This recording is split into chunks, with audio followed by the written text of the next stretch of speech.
नमस्कार मंडळी, तू ही रे माझा मितवा या मालिकेच्या पुढील भागामध्ये आपण पाहणार आहोत.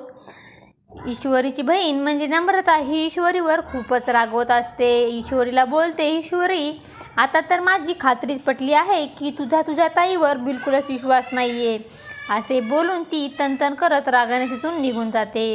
ईश्वरी ही तिला खूपच थांबवण्याचा प्रयत्न करते, परंतु ती काही ऐकत नाही.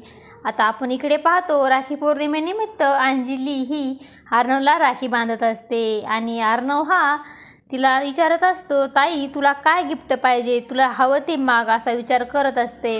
आणि त्यानंतर आपण पाहतो, आजी ही राकेशला बोलते, राकेश तुम्ही एक काम करा ना, अर्णवच्या ऐवजी तुम्हीच बँगलोरला जा. आणि त्यावेळेस त्या ठिकाणी मामा देखील येतात आणि आजी बोलते, अविनाशला एवढे काही कॉन्फिडन्स नाही जेवढा तुम्हाला आहे. तेव्हा राकेश बोलतो, परंतु आजी अंजलीची तब्येत एवढी खराब असताना मी कसा काय तिला सोडून बँगलोरला जाणार.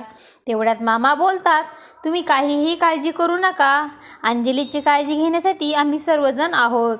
तेव्हा मात्र राकेशची बोलतीच बंद होते. इकडे आपण पाहतो, ईश्वरीचे बाबा हे नम्रता आणि ईश्वरीला सांगत असतात, मी आज गुरुजींकडे गेलो होतो लग्नाचा मुहूर्त काढण्यासाठी आणि त्यांनी सारे खूप मुहूर्त सांगितले आणि लवकरातला मुहूर्त म्हणजे 15 दिवसांनी येतो. आणि 15 दिवसानंतर त्याच वेळेस ईश्वरी आणि नम्रता या दोघांचे लग्न लावून टाकायचे आहे.